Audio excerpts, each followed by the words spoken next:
बच्चों, आज के वीडियो में हम जो चर्चा करने वाले हैं वो भारत में वनों का जो आवरण है उससे संबंधित करने वाले हैं। आपने हमारे लास्ट वीडियो में देखा था, हम जब लास्ट क्लास में चर्चा कर रहे थे तो हमने आपको भारत में वनों के जो प्रकार देखने को मिलते हैं उनके बारे में बताया था। और आज का जो हमारा वीडियो रहेगा वो भारत में वनों की स्थिति से संबंधित रहने वाला है। तो देखिए, भारत में जो वनों का आवरण देखने को मिलता है वो हमारे भारतीय के अंदर जो राजस्व विभाग देखने को मिलता है, उस राजस्व विभाग से प्राप्त आंकड़ों के अनुसार तो हमारे भारत के लगभग 23.28% भाग पर वन पाए जाते हैं। लेकिन यहाँ आपको एक चीज मेन ध्यान देने वाली चीज ये है कि राजस्व विभाग जो आंकड़े प्राप्त करता है वो पूरी तरह वनों से ढके हुए क्षेत्र के रूप में नहीं होते हैं।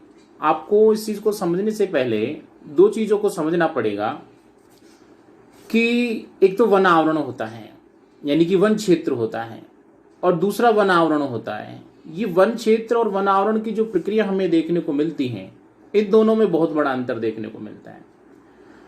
वन क्षेत्र जो होता है वो राजस्व विभाग के आंकड़ों के अनुसार प्राप्त अधिसूचित क्षेत्र होता है, जिसमें वन हो भी सकते हैं और नहीं भी हो सकते, या फिर हम ऐसा कहें कि अधिसूचित क्षेत्र तो है लेकिन उसमें वनों का होना या न होना ये कोई आवश्यक नहीं होता। जबकि वन आवरण एक ऐसी स्थिति होती है जिसमें प्राकृतिक वनस्पति का झुरमुट पाया जाता है, यानी उसमें पेड़ पौधे जरूर मिलेंगे ही मिलेंगे।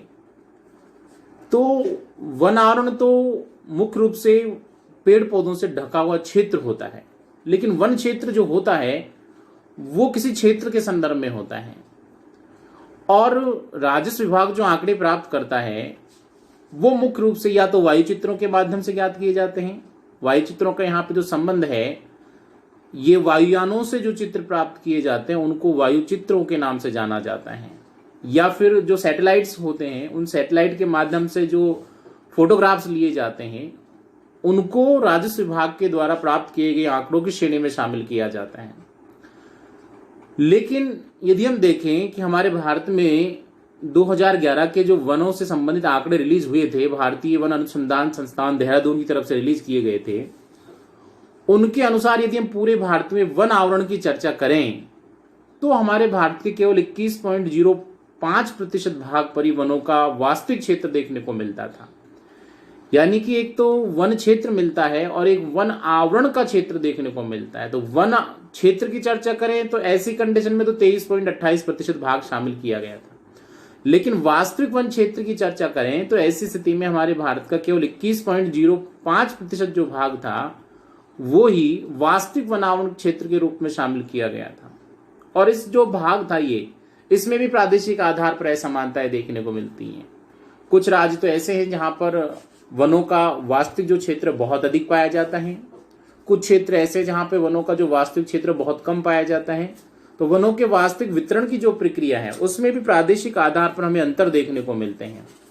एक और भारत के पूर्वी राज्य जहां पर बहुत अधिक मात्रा में वनों का प्रतिशत देखने को मिलता है, एक और भारत के पश्चिम में राजस्थान है, पंजाब, हरियाणा जैसे राज्य जहां पे वनों का प्रतिशत बहुत कम देखने को मिलता है। तो संपूर्ण भारतवर्ष में वनों का ये जो वितरण है ये समान नहीं पाया जाता। और 2011 की रिपोर्ट जो थी वो भी यही प्रदर्शित कर रही है कि भारत के लगभग 12.2% भाग पर तो सघन वन थे, बहुत ही ज्यादा सघन जो वन पाए जाते हैं। या फिर हम ऐसा कहें कि जहां पर पेड़ पौधे बहुत अधिक गुच्छित रूप में पाए जाते हैं, सघन वनों का स्वरूप देखने को मिल रहा था। और साथ साथ में 8.7% भाग पर विवृत वन पाए जाए, बिखरे हुए वन देखने को मिल रहे थे, जैसे कि एक पेड़ पौधा यहाँ पर, फिर थोड़ी डिस्टेंस पर। सघन वनों का मतलब होता है पेड़ पौधों का पास पास में पाया जाना, विवृत वनों का मतलब होता है पेड़ पौधों का दूर दूर पाया जाना। तो भारत में जो कुल वन मिल रहे थे उनमें दो प्रकार के वनों की स्थिति हमें देखने को मिली, एक तो साधारण वनों के रूप में, और दूसरी यदि हम चर्चा करें तो विवृत वनों के रूप में जो स्थिति थी वो हमें देखने को मिलती है। अब बच्चों हम चर्चा करते हैं कि भारत में जो वन क्षेत्र और वन आवरण दोनों ही मिलते हैं उनमें राज्यों के आधार पर भिन्नताएं पाई जाती है। एक ही राज्य में और एक ही राज्य के अंदर भी बहुत सारे भाग ऐसे हो सकते हैं जहां पर वनों का जो स्वरूप है अलग अलग देखने को मिलेगा। और एक राज्य से दूसरे राज्य के अंदर तो निश्चित रूप से वनों के इस प्रकार के वितरण में असमानताएं हमें देखने को मिलने वाली हैं। तो हम चर्चा ये कर रहे थे कि हमारा भारत जो है उसमें कुछ क्षेत्र ऐसे हैं जहां पर वनों का क्षेत्र बहुत ज़्यादा मिलता है और कुछ क्षेत्र ऐसे हैं जहां पे वनों का क्षेत्र बहुत कम मिलता है। तो ऐसे कौन कौन से क्षेत्र उनकी हम चर्चा करने वाले हैं। देखिए, हमारे भारत के जो आप देखेंगे दक्षिणी पश्चिमी भाग में एक द्वीप समूह मिलता है जिसको हम लक्षद्वीप समूह के नाम से जानते हैं। और यदि लक्षद्वीप समूह में वन क्षेत्र की चर्चा की जाए तो वहां पर वनों का जो क्षेत्र लगभग शून्य स्थिति को दर्शाते, यानी लगभग 0% के समथिंग वहां पे वनों का क्षेत्र देखने को मिलता है। इसके विपरीत यदि आप अंडमान निकोबार द्वीप समूह की ओर जाएंगे तो वहां पर लगभग 86.93% भाग पर वन पाए जाते हैं। तो दोनों जो द्वीप समूह, एक पूर्व की ओर है दूसरा पश्चिम की ओर है, तो पश्चिम में तो लगभग न के बराबर है, लेकिन पूर्वी जो द्वीप समूह है वो वन क्षेत्र के दृष्टिकोण से बहुत ही समृद्ध क्षेत्र के रूप में शामिल किया जाता है। ठीक है, ऐसे ही पूरे भारत के राज्यों को यदि हम विभाजन करेंगे तो हमारे भारत के राज्यों को मेजरली 4 भागों में बांटा जा सकता है। 10% से कम वन क्षेत्र वाले राज्यों के रूप में, 10 से 20% वन क्षेत्र वाले राज्यों के रूप में, 20 से 30% वन क्षेत्र वाले राज्यों के रूप में, और 30 से अधिक जो वनों का प्रतिशत रखने वाले राज्य उनके रूप में बांटा जाता है। 4 भागों में मेजरली हमारे भारत को वनों के क्षेत्र के आधार पर विभाजित किया जा सकता है। सबसे पहले हम चर्चा करते हैं हमारे भारत में 10% से वन कहाँ वन पाए जाते हैं, या 10% से कम वनों की जो स्थिति देखने को मिलती है वो भारत के कौन कौन से राज्यों में हमें मेजरली देखने को मिलती है। तो देखिए, भारत में 10% से कम वन उन क्षेत्रों में मिलते हैं जहां पर जलवायु संबंधी प्रतिकूलताएं मिलती हैं, पानी की पर्याप्त सुविधा उपलब्ध नहीं है, वर्षा पर्याप्त मात्रा में नहीं हो पा रही है। तो ऐसे क्षेत्र हैं जहां पे वनों का परसेंटेज कम पाया जाता है। और ऐसे राज्यों में हमारे राजस्थान को भी शामिल किया जाता है। हमारे राजस्थान में लगभग 9.56% भाग पर ही वन पाए जाते हैं। तो राजस्थान तो है ही है, राजस्थान के साथ साथ में यदि हम चालू चर्चा करें तो पंजाब को भी शामिल किया जा रहा है, हरियाणा को भी शामिल किया जा रहा है और दिल्ली को शामिल किया जा रहा है। तो ये ऐसे राज्य और केंद्र शासित प्रदेश हैं जहां पर वनों का परसेंटेज हमको 10% से कम देखने को मिल रहा है। अब देखिए, राजस्थान में वनों का जो कम परसेंटेज मिलता है उसके पीछे मेन कारण कौन से हैं। तो राजस्थान में वनों का कम परसेंटेज मिलने के पीछे सबसे महत्वपूर्ण जो कारण है यहाँ पे पानी की कमी का होना है। हमारे विशेष रूप से पूर्व पश्चिमी राजस्थान वाला जो भाग है मरुस्थलीय क्षेत्र के रूप में शामिल किया जाता है।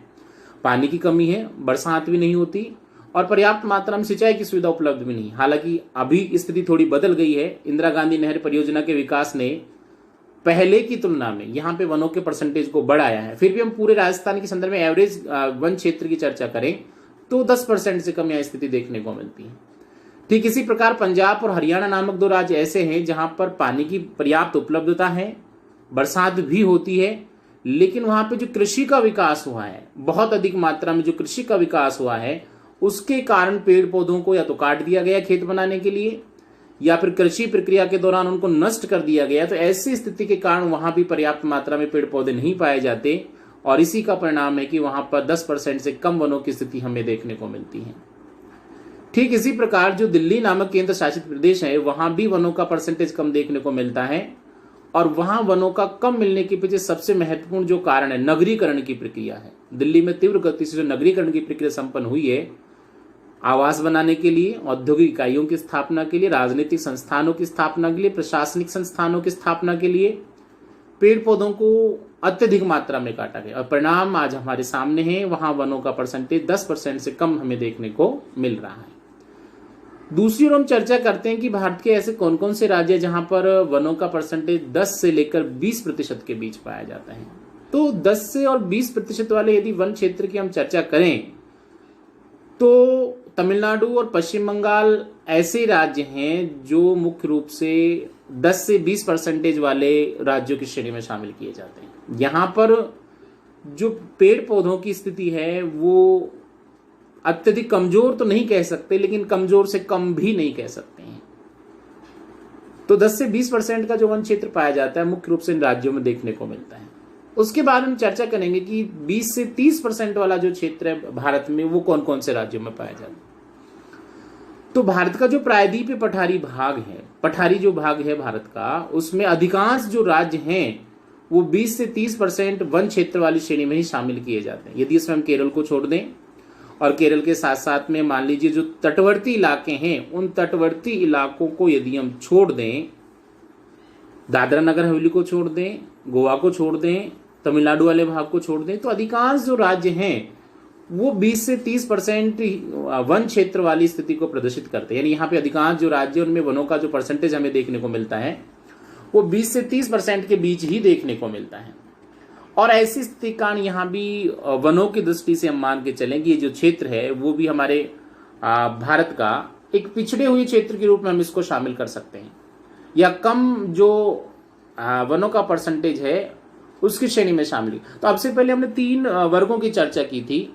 10% से कम वन क्षेत्रों की चर्चा की, 10 से 20% वाली भाग की हमने चर्चा की, 20 से 30% वाले की हमने चर्चा की, और अंत में हम चलते हैं। तो ये तीनों जो वर्ग हैं वनों के दृष्टिकोण से, ये भारत में राष्ट्रीय पर्यावरण जो नीति है, संरक्षण नीति में मानी गई है, उसके आधार पर एक तिहाई भाग पर वन होने चाहिए, 33% भाग पर वन होने चाहिए। लेकिन तीनों ही वर्गों में 33% से कम वन पाए जाते हैं।